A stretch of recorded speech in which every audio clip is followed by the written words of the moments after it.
Vai de mine, dar ce am făcut? Am stricat rulmentul.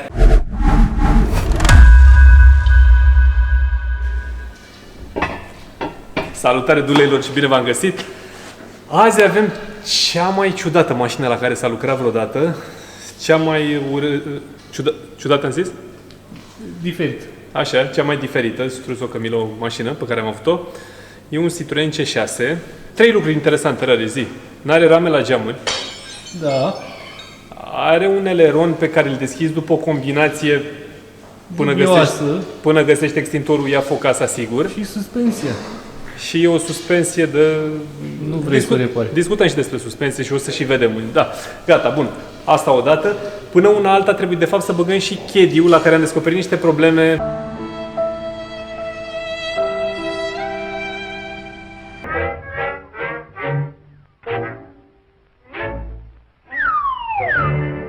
Dar până una alta trebuie să scăpăm de faza cu rulmenții, că e ceva problemă urâtă la rulmenți și am zis că rămânem cu motorul de făcut dintr-o singură bucată și rezolvăm rulmenții azi. Dar până una alta, prietenii noștri de la Gebo Tools au vrut neapărat să vă aducem aminte că ei vor continua luna asta campania, pentru că a fost și luna trecută, dar vor neapărat să golească stocurile. Prețurile sunt într-o cădere super liberă.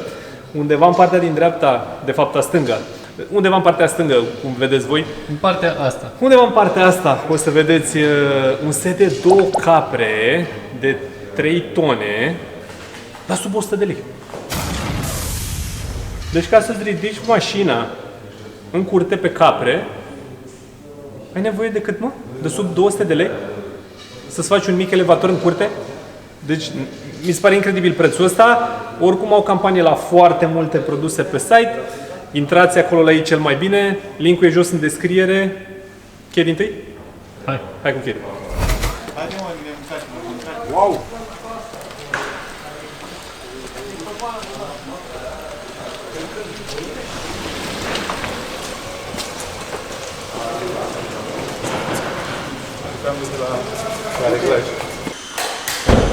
Mașina asta bună, a stricat-o și pe asta.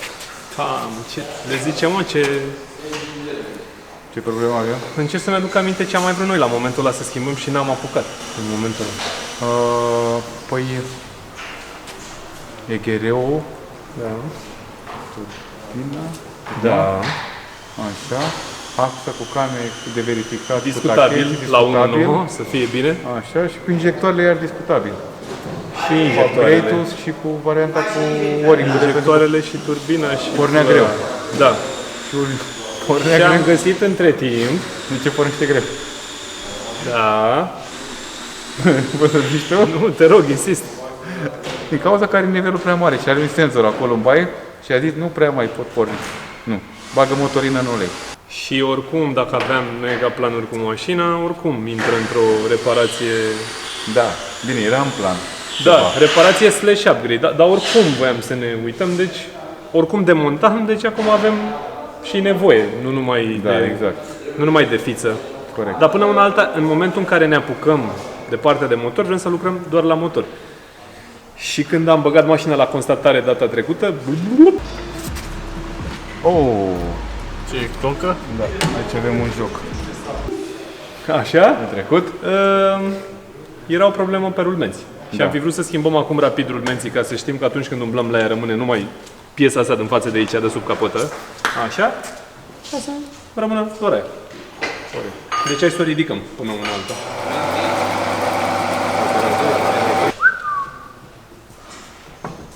Dar ce avem aici? Aici avem un rulment. Da. Aici e rulmentul. 1. Și invers? Are? Nu are. Ia învârtelata? Mai tare. Nu e? Hai. Are? Nu are deloc. Deloc, nu? Bine, hai. Ia. Asta are. Ascultă. Ce auzi? Zi-mi ce auzi. Mic greieraș așa. Așa, un greieraș, da? Bun. Ce înseamnă asta? De la ce face greierașul? Îți dai seama? Mă leagă din amortizor, să lasă un pic. Se mișcă discul pe plăcuță și îți mișcă plăcuța, discul, are joc rulmentul, da? Având joc rulmentul, mișcă discul, da? Da. discul când se mișcă stânga-dreapta, mișcă plăcuțele, da? Și plăcuțele mișcă suportul pe tablă, da? Și scârție tabla. Deci lumea stânga-spate, da?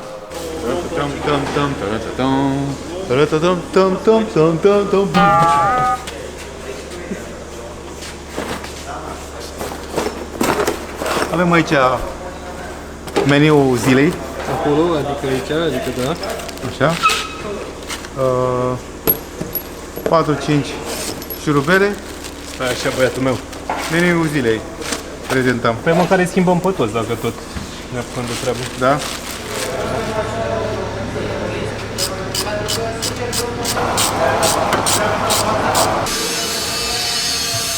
Pui una.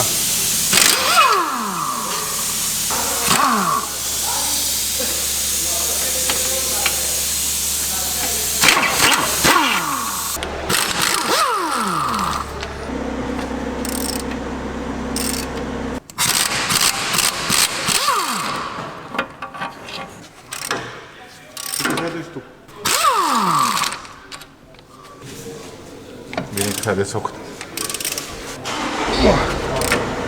Rămâi acolo, rămâi acolo.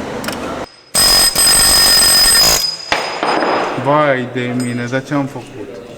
Am stricat rumentul. L-ai scos în rate? Am scos bucăți. Să vedem cum arată înăuntru. De ce mergea rumentul? Deci de aia mergea, că nu mai avea vasilină. Și a ruginit, că a intrat apa în el. Și trebuie?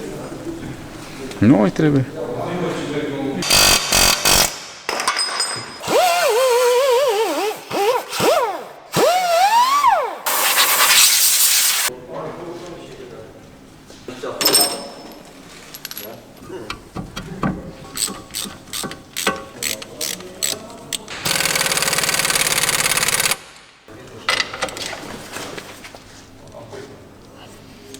Hai, ia discul.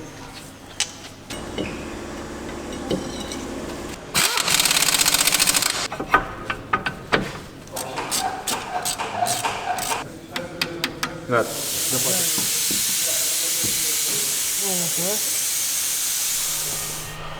Vedeam că se aude motorul? Mai aveți aici o fișă, dar nu e de la Costa de Est, e de la Florin. Păi nu, că mai taie din ele, că nu le mai face pe toate, am înțeles. Ce zici? Nu uita să desfaci capacul de rezervorul de lichid hidraulic înainte de a ridica mașina pe rampă.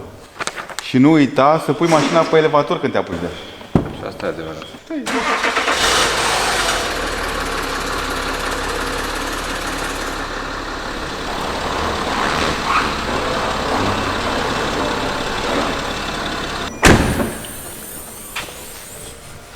Ce avem noi aici? În afară de ce scrie? Da. Un C6 original.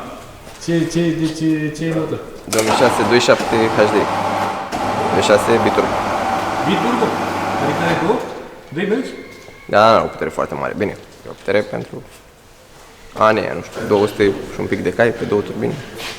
Într-un V6. E interesant, da. Și le-au pus de aici de la tine, ca să avem amândoi. Da. Pivoți, senzori ABS, spate, bilete antiruliu, spate, cu buc și bară stabilizatoare, capete de bară, față, cu bilete de direcție, cu burdufe, revii de filtre și ulei, cureaua de la distribuție de la pompa de înalte de aici, nu aia de acolo. Așa. Și mai e ceva pe acolo. Asta are distribuție curea total sau... Da. Are o distribuție aici și una acolo. Mă, e bogată. Ne apucăm de treabă.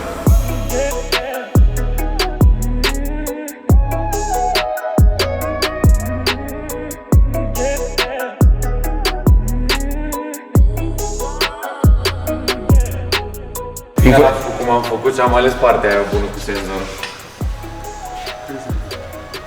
ABS. Nu trebuie să scoți fuzeta afară? Senzorul ABS nu trebuie să scoți din mufă? Mufa ta e aici, aproape. Mufa mea e băgată sub calculator. Aoleu! Nu știu despre ce e vorba. Bă, dar acum n-am făcut nimic, eu decât am venit și am zis să mă fiu pe partea asta, că mă iau din scule de la... Eu n-am făcut nimic și nici n-am zis nimic, dar am adus aminte acum. Bine, putem încerca să scoatem senzorii să desfacem și rubul. Poate iese, eu știu. Poate sunt niște senzori mai speciale ăștia. Da. Eu încerc să desfac. Se fac încercarea cu senzorul aici jos? Zici de de jos de aici, nu? Are ăla plin. Care are șurubul ruginit, nu? Ăla care are un pic aerisire prin el. Un pas bun. Ai ieșit tot? Da. Bun. Bă, cred că iese, să știi. Bine, încă... Da, mă. Bă, ia uite, te-am zis eu că are gol în el, știi? Și din cauza asta iese.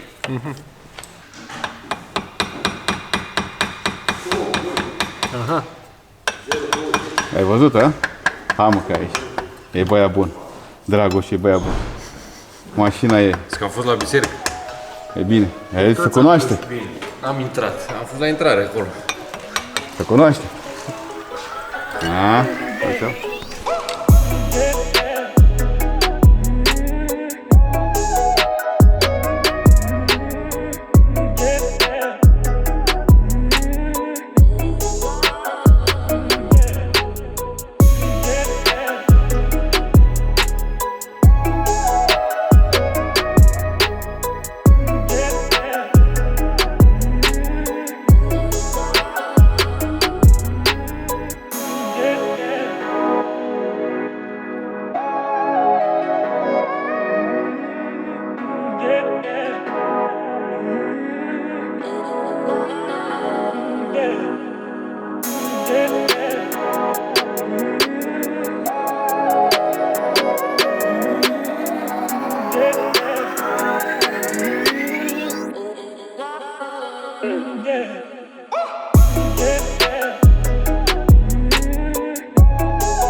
Gata. Băia bun. Da. Are... Nu e plin. Unde duci? Știi care e boba? Se bate pe mașină? Ha? Pe mașină? Doamne, ajută să fie în mașină. La calculator. Și deasupra rezervorului, eu nu mai văd fira. Eu de aici l-am pierdut fira. Deci... Ai înțeles ce zic, nu? Aha. E aici. Și sper să fie pe deasupra. Sper. Îmi doresc. Ia ține-te. Da, dacă... Asta e la mișto acum, ține. Gata, m-am dus și la calculator. Aproape, pun din față în spate. Păi și dacă îl tai de aici așa numesc până la altă. Aha, nu. Nu vreau să... Bine, eu vreau, dar... Deci... Unde ar putea să ducă decât în mașină? Că bune, cu mașină. Da. Sper, ți-am zis, eu asta Cred îmi că doresc. iar în mașină pe stârg, pe lateral, pe aici. Undeva. Eu asta îmi doresc. Bă, stai Hai și că ăla. asta trebuie să facem acum. E... Ori e deasupra rezervorului, ori e în mașină. Eu cred că e deasupra rezervorului. Dar totuși e prea lung, n-are cum, nu? Păi ar fi prea handicapați să-l Să facă atât de lung și să fie deasupra rezervorului. Dar s-a tras la mine, știi care e faza? S-a tras ușor. acolo duce. E aici la mine, da, deci facem rezervorul aici, e jos înseamnă. Gata. Slăbim chingile și dacă cu ajutorul lui Dumnezeu se poate,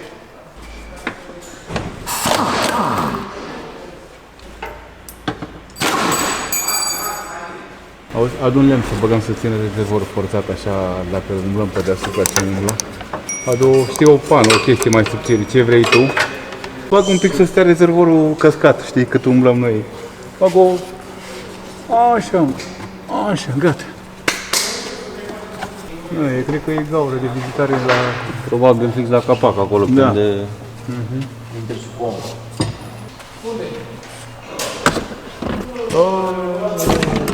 De ce nu zici, mă, că s-a așa?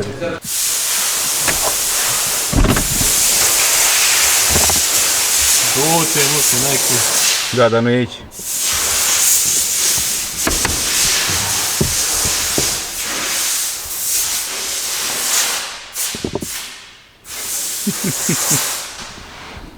Ce, fix acolo e, nu? Da.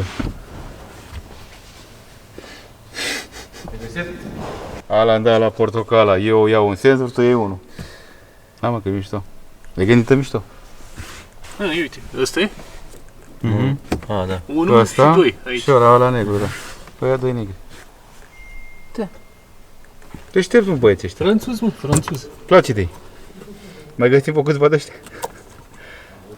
Mie nu prea îmi place de ei, că eu nu știu exact cum o să facem noi să le ajungă înapoi mă aici. Da, asta e partea interesantă, că de scos să scoți. Păi rezervorul e depărtat, hai că o să vedem, că uite, deja, uite, trag, uite. Să baită ăsta toată ziua, bună ziua. Treci, mă, încoa. Uite. Am tras și de la. Ce? Ăsta, mă. Păi da, păi și nu trebuie să-l trag, scot afară? Bă, da. Celălaltul nou? Bă, da.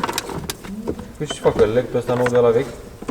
Da, trebuie să băgăm senzorul și nu știu cum trece senzorul. Dar e mai mic ca ăsta senzorul, nu? Ca mufa. Așa ar trebui. Ca aia de-l încoace. Facem unul de ăsta vechi. Pescări? Dar îi tai firile. Îi tăiem capurile, mă, la asta. Gata, mă, stai așa că îi tai capurile.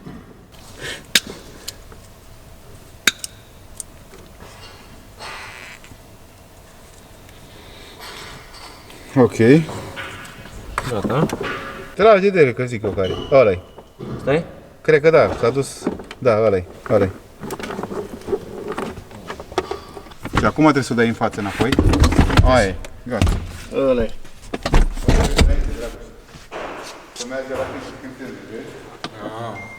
Back on deck on my fly back. Really on my pay some respect to my mindset.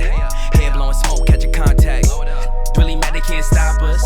Back on the scene, young conscious. Always been me, I'm popping.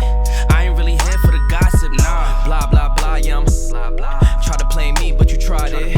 Way too wavy, gotta ride it. Pull up on you, yeah we sliding. Make our eyes roll when I slide in. Neck on wrist on shaman. Tell them say less, no comment. And we only here for the commas. Ay, pull up and hop out, we sliding. Loaded away from beside me. Beeline, skating on days, we gliding. I'm hitting that in the driving. Hitting that while we vibing. You know I be on that time and light up, I'm firing. Dress it up, yeah I be styling. Eat up the drip, she be dining. Straight to the top, she be climbing. We the ones that they admire. All of these expiring. Ice of the boss and we hiring. Raising the hood where it's sirens. They hopping on ship like a pirate. Ay, ay, driving the boat and I came for the loot and the tragedy. Be hating, do better. Dropping them ashes, done burn me a hole in my sweater. I'm stingy, I'm holding this cheddar. Holding this cheese, living more better. Smoking these doobies with Xavier. We keep the gravy. Yeah, we too groovy. We keep it unruly. Know it's yours truly. Smoke a big head, call it Stewie. Bad chick wanna do me. Thick and she coolly. She busted open like a Uzi. I busted, then I'm back to duty. Call of Duty, I'm online with it. Took my time with it. Watch the operators, they be plotting. On the go with the gang and they rock with us. Everywhere that we go, we be popping up. Yeah, we popular. Eyes on us like binocular. Yeah, they time is up. You could try your luck. Stay anonymous, but in God we trust. In God we trust. All these looking odd to us. Riding waves just like they ride the bus. Acolo? Toată mizeria o bagi înăuntru. Honda. Cu 1.8. Distribuție, trebuie să dăm capacul jos. Când am dat capacul ăla așa. Nu faceți nimic. Dacă ați rupt bucăți și se rupe bucăți să duce în ulei, în momentul când se pune ulei în loc, se înfundă sorgul într-o zi, două. Vă garantez eu, copiilea mea, răspunderea mea și tot munca voastră. Nu rup nimic de nicăieri. Și acum uite-te și acolo unde se uită băieții. Poză, filmare la client, la Bogdan, la băieți și știi că... Și rampa asta e cea mai încărcată, Vale, nu se poate da afară? Asta? Nu are niște arcuri, aici e pentru VVT, nu? Pentru VTEC. VVT, Vitec. Tot VVT, tot aceleași chestii face. Ha? Nu, zici că nu se poate da jos, că văd că asta e cel mai încărcat și dacă o dai jos pe asta, păi da, e și poți să speli. axa, că e capac cu totul. E jumate, face parte cu tot cu axa. Îți dai seama dacă asta e aici sus și e jos? Așa, îi dă jos baia, îi dă jos capacul, îi dă ăsta la axă și îl face lună pe aici, pe jos, îi curte. Aia ziceam că are distribuția de făcut, Vale. Păi da, dar nu trebuie să dai jos capacul la distribuție. Ce nu te dai jos? Păi nu, dar deja are desfăcut și dă distribuția afară și poate să slăbească axa fără nicio problemă. Da, știu. Nu ai tacheți hidraulici, nu ai nimic, știi? De la ce ore se ajunge? 30.000, atâta zic, 30.000. 30.000 și ăla, atâta zic. Sau 40.000. Sau cine știe, na. Nu, dar Asta cred cu că ce merge? Cu 0,30? depinde, nu știu. Cu 0,20 e recomandat ca primul lei la ele și după aia știu cum mai crește. Da, Depinde cu ce merge. văd că avem 0,20 aici, pregătit. Da, bun. Să revenim la pacile noastre. La casa noastră.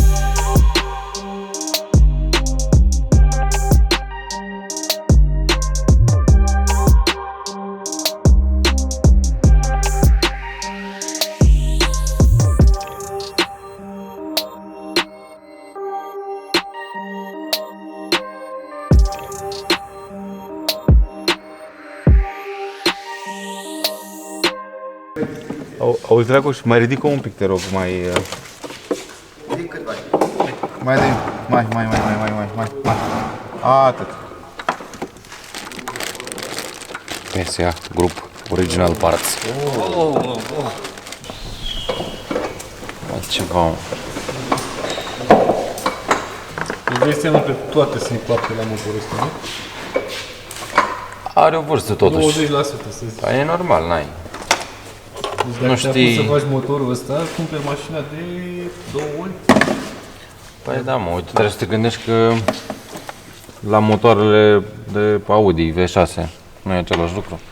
Când te apuci să-i faci distribuția și pleci la drum, să-i faci distribuția și până la finalul lucrării mai schimbi încă 10 coturi de apă cu 70 de garnituri, cu cuple, cu ce mai pui.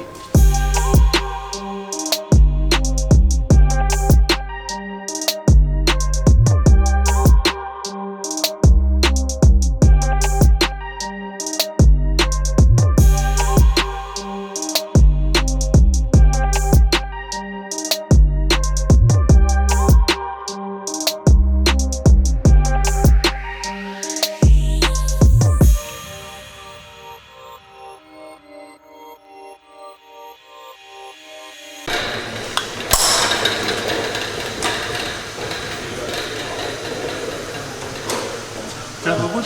S-a spart o... Je m'appelle le chei. Aici s-a spart. Și ăla știe care.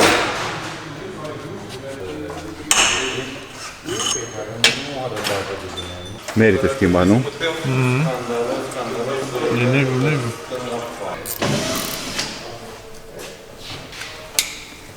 Da, trebuie să-l știm. Mă duc să aduc un lighean. Deci trebuie să ne facem neapărat timp să schimbăm furtunurile. Avem furtunuri venite noi. Aveți furtune? Furtunuri noi, da. Că știi că astea picură pe la cuple. De când a adus cuple. Și ne-am primit altele, trebuie să le schimbăm, dar când, nu știu. ATF-ul.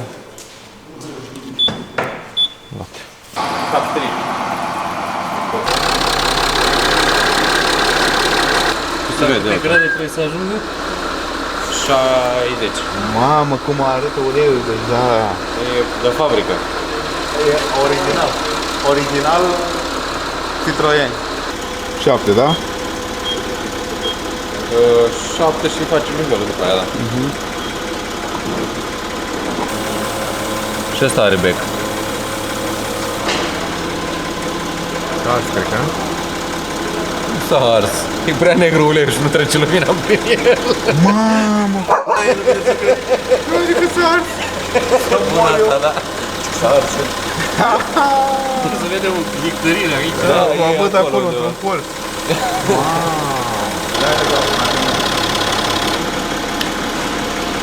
Am mai schimbat un pic culoarea, dar nu... Nu foarte mult.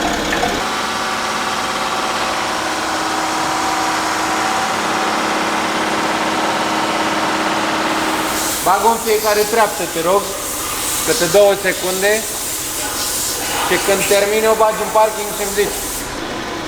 Gata!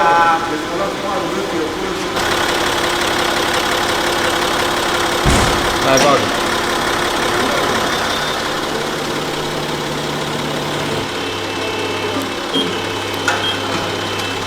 Le-am băgat.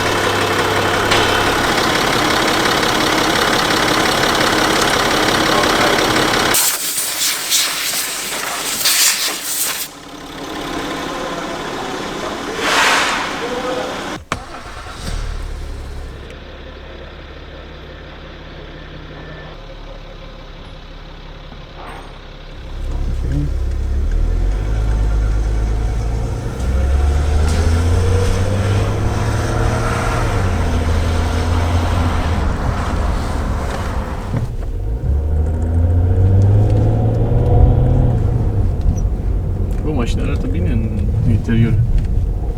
La 345.000 de kilometri cât are Da? pe bord. Da, 354 de mii. 354, am văzut. Da, arată foarte bine.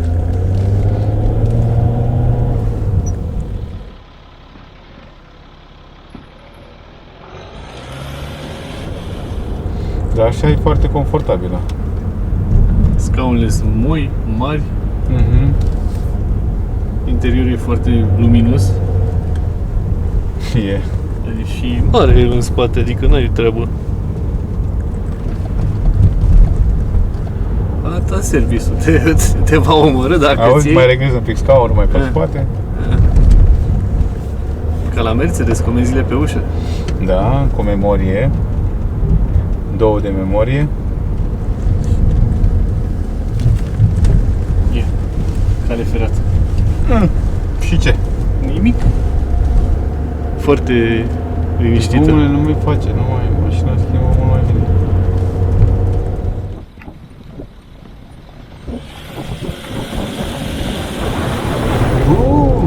Ce-a făcut mă asta?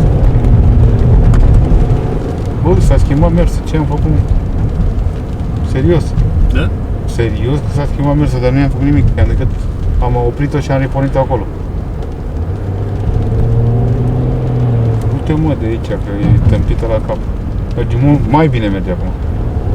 A doua, a treia, a patra, a cincea. Gata, a schimbat toate treptele. Și nu mai tremură, ai observat? Da. Nu mai e nicio ezitare, nici cea mai mică ezitare.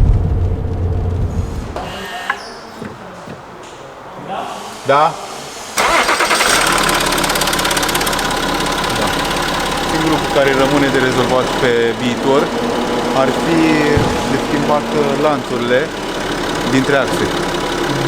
Din păcate, zgomotul ăla nu dispare. A dispărut puțin,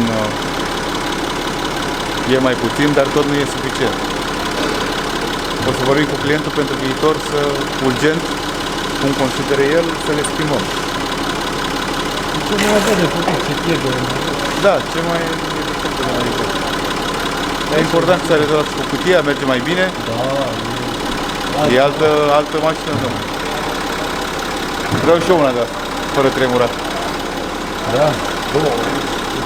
La final de clip vrem să scrieți jos în comentarii dacă aveți impresia că există o mașină mai ciudată decât Citroen C6, dacă da, care e și de ce. Și cel mai tare comentariu o să primească 4 capre de la Gebu. Deci 2 seturi. Perfect, ne vedem data viitoare.